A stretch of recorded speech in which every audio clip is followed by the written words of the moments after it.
Hey guys, so today you are going to listen to Scarlet Stocking Spy again if you need to. And we are going to write our introduction sentence for a summary today. Okay, so when we summarize a narrative story like Scarlet Stocking Spy, we have to write an introduction sentence first. So you may remember from a few months ago, whenever we did some narrative summaries, we used this organizer. And that first box is your first sentence, which is your introduction sentence, and that includes the story, character, and setting. So in that first sentence, you have to include the name of the story, which is Scarlet Stocking Spy. You're going to include the main character and the setting. So when and where is this story taking place?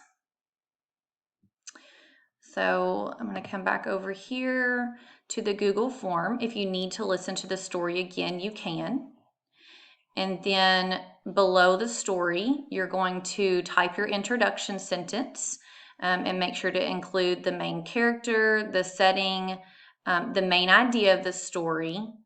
So what is this story mostly about?